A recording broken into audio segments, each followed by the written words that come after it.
So, great lessons. How many of you have got mentors and really love to learn from your mentors? Are there some very specific things that you can learn from your mentors?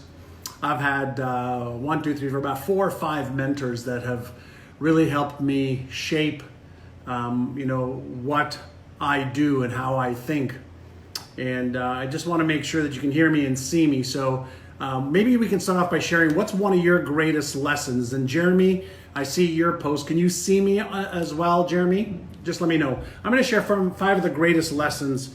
I took some time to write them down this morning and think through these. I've got so many lessons that I've learned from my mentors, but there's a few of them that are, really, really powerful. So if you can hear me and see me fine, just let me know. I've been having some internet connectivity issues.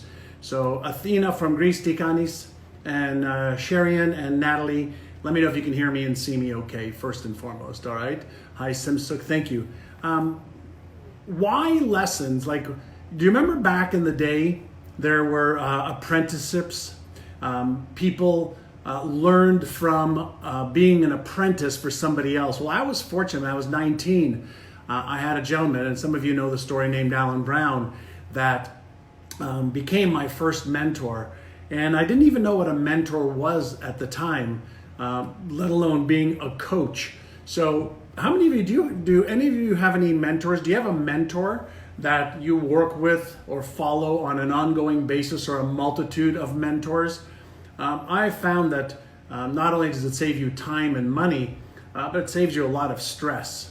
All right, and thank you for those of you who are chiming in and letting me know that you can hear me and see me. It's interesting because on my camera it says, "Sorry, we're having trouble playing this video." So that's why I like to check. I've done these sessions before where I've gone a whole hour or 30 minutes and only to find out I was talking to myself. So I want to maybe start off by publicly saying again, Black Lives Matter. Black Lives Matter, and it's our responsibility to do everything we can to stop this systemic violence and prejudice and racism once and for all. And so I'm going to be a part of the solution as well. So pay attention to what I'm going to be doing over the next several weeks to be part of the solution. And so I wanted to just make sure that we started off today around that. So let me take you back 40 years. I'm 59 now, actually 59 in September. So just around the corner from my 59th birthday. And I invest time just thinking and reflecting on my whole life. And there are certain rocks, right? Big rocks, foundational rocks that really are the building blocks of why I think I've achieved a little bit of success in health and wealth and relationship and career and business and spirituality, etc. The first fundamental, greatest lesson of all, and it's something that I carry with me every single day. This is called my Exceptional Life Blueprint. And this is 45 pages of not just my, vision board of my family and my lifestyle that I'm living and or creating, but it also starts off with the vision that I have for my life. And when I talk about this first lesson, I always have to come back to, what I do is all around the brain, right? And the first thing that is the greatest lesson that my first mentor gave me was creating a vision and goals. So the first greatest lesson, I'm going to combine 2 pieces together, is creating a vision and goals. Now, this is something really important.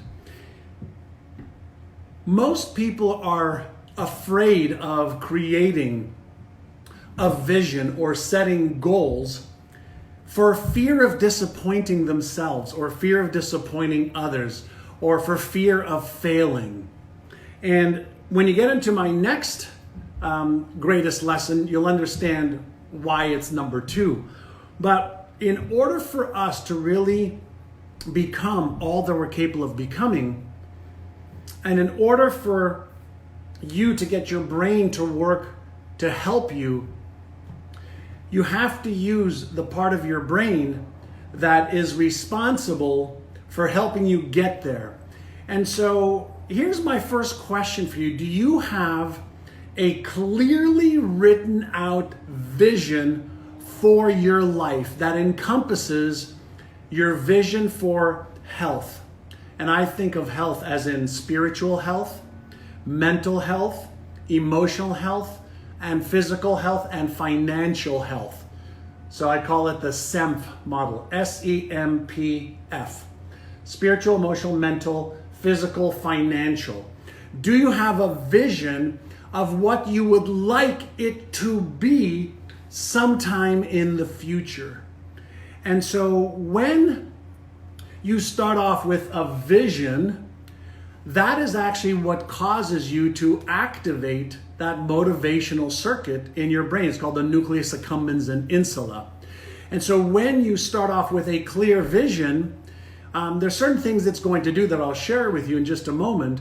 But then after you have a vision, do you have goals? So let's say the vision is sometime out in the future, right? And if you are enjoying this so far, hit the like or the love button or leave me a comment so that I can see that that you're enjoying this. So when you have a vision, the next part of the achievement process, some of the greatest lessons I've learned about goal achievement versus goal setting is, do you have any goals along the way? So let's say your vision is 5 years from now.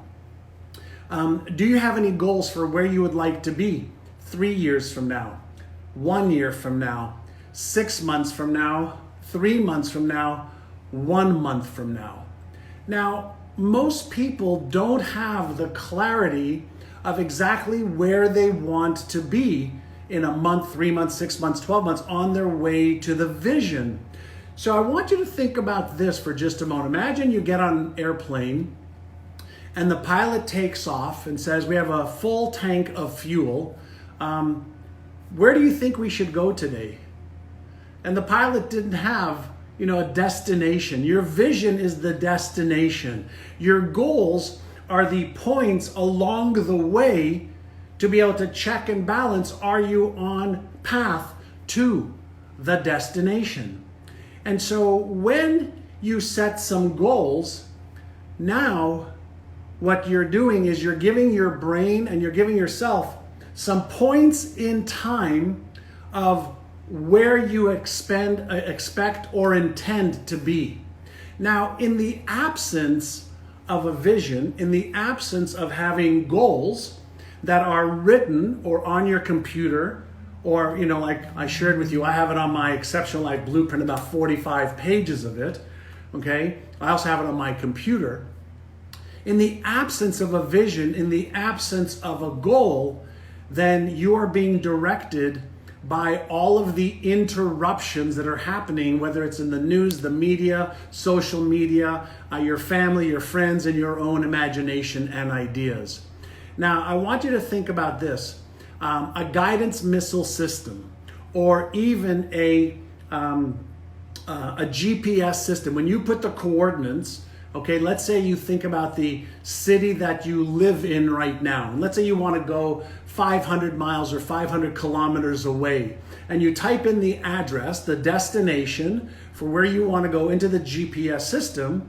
The GPS system is communicating with satellites to know where your location is. It plots out a course, and then it directs you, go left, go right, go straight for X amount of time. Well, guess what your brain acts like? Once you have a vision and once you have goals and you are committed to those goals and that vision, your brain starts to work. It's what I call the Einstein brain. It starts to work to figure out how to achieve, those goals and how to achieve that vision. But in the absence of clarity and in the absence, okay, of goals, then your brain has got these 50,000 thoughts a day to get disrupted and to interrupt and to focus on a whole bunch of different things, all right? And so what you want to do is start off with the end in mind first, and then create some milestones along the way, just like you were going on a road trip. Does that make sense? If that makes sense, we're just in greatest lessons number 1. So if that makes sense, hit the like or the love button or leave me a little comment. Thank you, Etienne, and hello, VJ, right? Okay, so now that leads me to greatest lesson number 2.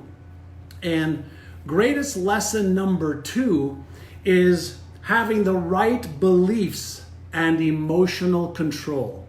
So greatest lesson number 2 is the right beliefs and emotional control. So let me explain.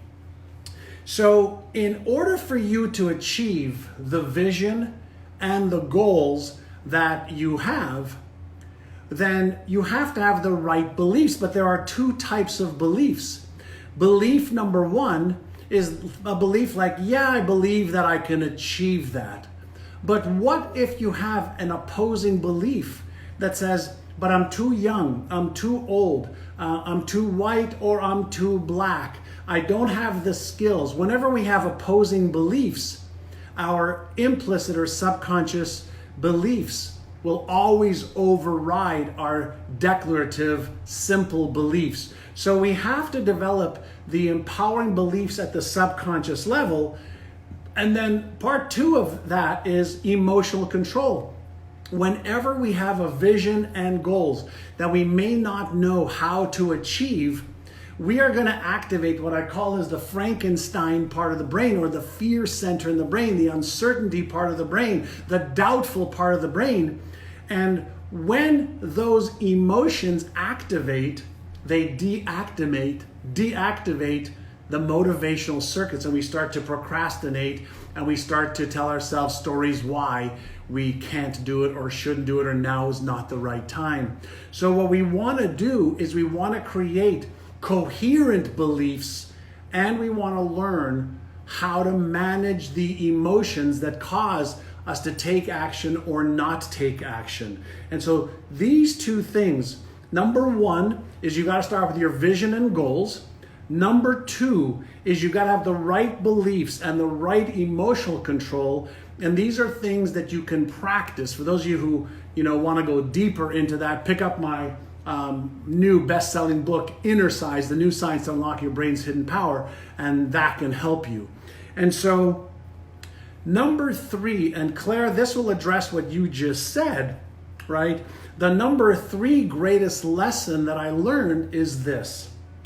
In addition to the vision and the goals and the beliefs and the emotional control, you have to create, pay close attention, the right plans. The right plans and the right actions. The right plans and the right actions. Not any plans, not any actions. You could be behaving, acting, working really, really hard, doing the wrong things. And I want to share with you, the Rubik's Cube. I always have Rubik's Cubes on my desk to remind me. If you want to solve any one of these Rubik's Cubes, this is a simple one to solve, right? 2 by 2, a little bit more complex, 3 by 3, a little bit more complex, 4 by 4. There are many more combinations. So depending on the level of success that you want, depending on how complex what your vision and goals are, requires knowing the patterns, knowing the plan of what to get first, what to get second, what to get third, so that you can follow an algorithmic plan or a process that leads to the Rubik's Cube or that leads to the goal being solved. So here is something to think about. It's 2020 right now, and I want you to just think for just a moment. In any area of health, or wealth, or relationships, or career, or business, or spiritual growth, in any area, would you agree that somebody has already figured out what you want to achieve? Has somebody already figured out how to make more money, how to be happier, how to be wealthier, how to start a business, how to grow a business, how to have more spiritual connectivity? Has somebody figured it out? Let me ask you, right? Answer the question. Has somebody figured it out? And the answer is, of course, somebody's figured it out. Unless you're trying to colonize Mars, somebody has figured it out. And so if somebody has figured it out, if you don't have the right plan, and if you don't know the right actions, then you are going to be what? In a state of uncertainty, in a state of self-doubt. And in a state of uncertainty, in a state of self-doubt, do you think you're going to take action, or do you think you're going to stay in your comfort zone? So what I love to share and to make sure that I teach all of my students is having a vision is great. Having goals is great. You know, having the right beliefs is great. Having the right emotional control is great. But if you don't have the right plans, okay, and you don't know what are the right actions to take, you're going to be uncertain. And an uncertain brain, okay, is going to put on the brakes, not put on the gas. An uncertain brain is going to procrastinate. An uncertain brain is going to create a lack of motivation. An uncertain brain is going to revert back to safety in its own comfort zone instead of moving forward out of your comfort zone. In order to move out of your comfort zone, you have to have some degree of certainty. In order to create a degree of certainty, you need to have the right plans and the right action steps to take, so that you can remove, okay, the fear and the stress center from the equation, or deactivate it. Does that make sense so far? Does that make sense so far? And Jeremy, I'm glad that you read my book, The Answer. I'm glad you think it's awesome. So far, all right, so far we said number one of my top lessons was having your vision and goals. Number two, for those of you who just joined, we've talked about you have to have the right beliefs and you have to have emotional control. Number three, you have to have the right plans and the right actions, and that's what equals success. Number four, I'd love to know if you agree with this one, okay? And are you enjoying this? Is this giving you some things to focus on? Because I got two more before our time is up for today, okay? So two more. Number four, habits will make you or break you. Habits will make you or break you. Why? Well, let's understand habits in the brain. Let's understand how your brain works. Number one, your brain works on a hierarchy of survival first, avoidance of pain or discomfort second, energy conservation third, and then gaining of pleasure fourth. But it also, based on number two of energy conservation, but based on number three, energy conservation, any thought that you repeat, any emotion that follows that thought, any behavior that you take on a day-by-day basis, including if you don't take action, that becomes a habitual pattern. And our brain is designed to do this. Anytime we repeat a positive or negative, an empowering or disempowering, a constructive or destructive pattern, if we repeat it, our brain makes it automatic. It's part of something called the default mode network to conserve energy. The subconscious part of our brain that where habits reside, there's a part of the brain called the striatum, and this is where we believe the nucleus of habits are. This part of the brain is connected to the hippocampus and other parts of the brain for motivation and for action, etc. But once we have developed a habit, a habitual way, an automatic way to conserve energy, our brain repeats those patterns and our lives run on automatic processes to conserve energy and to make it easier for us. And our brain doesn't care whether the outcome is what you want or don't want. In order for you to develop a positive, constructive, proactive pattern, you have to develop the habits that will make you instead of reinforcing the habits that break you. Does that make sense? So in order to succeed predictably versus for one day or a week, you have to develop the thought, emotion, and behavioral patterns, habits, to create predictable success. Does that make sense, everyone? Does that make sense? And then there is another piece to this, and this is something that's one of the hardest lessons probably for me, and it's a constant practice.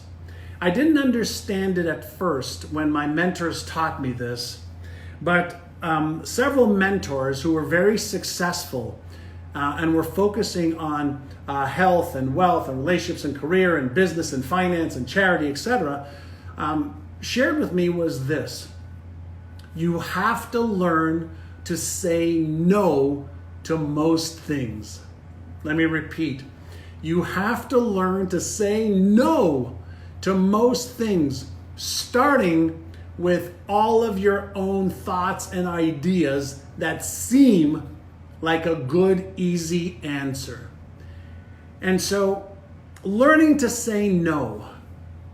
Learn to say no to what? Once you have your vision, once you have your goals, once you have the right plans and you've got the right actions you've taken time to create, once you start to develop the right habits, if you consistently say no to all of the interruptions, consistently say no to people who need your help when they need it versus when you have time to help people, consistently say no to all of your own distractive thoughts, consistently say no to all of the distractions on social media, to all the distractions on Facebook, to all the distractions on text, to all the distractions that come on your phone, to all the distractions on TV and radio, to all the distraction on billboards, to all of the distractions from people, including yourself, that wants to veer off of your goal. Let me show you something that I always keep near my desk, and that's a magnifying glass. And some of you have seen me do this before, and that is this. Does anybody know how far the sun is from the earth? Anybody know how far the sun is from the earth? Well, the answer is 93 million miles. The sun is 93 million miles from the earth. And if you go outside on a warm summer day or a hot summer day, the sun's rays, right, can give you a nice tan. If you take a magnifying glass and you get it just right, and the sun is coming through the magnifying glass, and you get it just right, you can get that reflection, and you're able to burn a hole where the sun is being focused, or the energy of the sun is being focused. Well, what if you took that same energy, right? And what if you took the energy and you narrowed the focus even more, okay, to a single proton?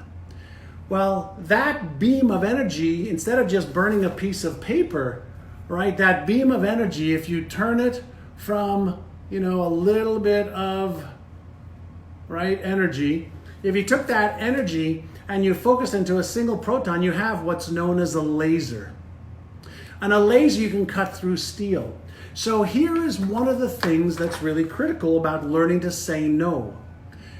We know that all of us have 150 things to do at every given time.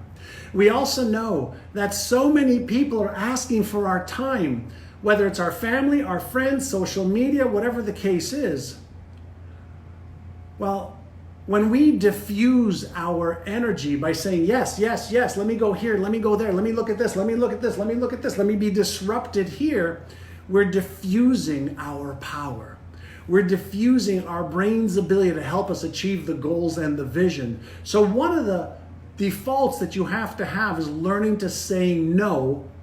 And the only way you can do that is to practice being laser focused on what are the yeses that you should say yes to. There's only a certain number of things you need to do to be healthy. A certain number of things you need to do to make money, to manage it, and to invest it properly. There's only a certain number of things you need to do, okay, to have a great relationship. There's only a certain number of things you need to do to build your business. So when you make no your default and you move to yes, now you're being laser focused and deliberate versus diffused. So, in closing, the 5 greatest lessons, and there's more, but these are the 5 that I want to share with you today that'll help you, is number 1, you've got to start off with your vision and your goals. Number 2, you've got to have the right beliefs and emotional control. Number 3, you've got to create the right plans and the right actions. Number 4, habits will make you or break you. And number 5, learning to say no. All right. There is your Tuesday morning lesson. Every Tuesday morning I do a live session here, and it's from 9 o'clock to 9:30 Pacific time. And I pick a topic. Today was the 5 lessons. I hope you enjoyed 5 of the greatest lessons I have learned. If you want to go deeper into some of my work, pick up one of my books. My newest one's Inner Size. If you have a business, The Answer. If you want to achieve your goals and dreams, having it all. There's a fast way to achieve success and there's a short way. Fast way, learn from somebody else's successes and mistakes. Short way, make your own and learn from yourself. All right, if you enjoyed this, please share this. Have a great day. High five. Boom, boom, boom, boom. Thank you so much. And remember, Black Lives Matter. Bye, everyone. Thank you.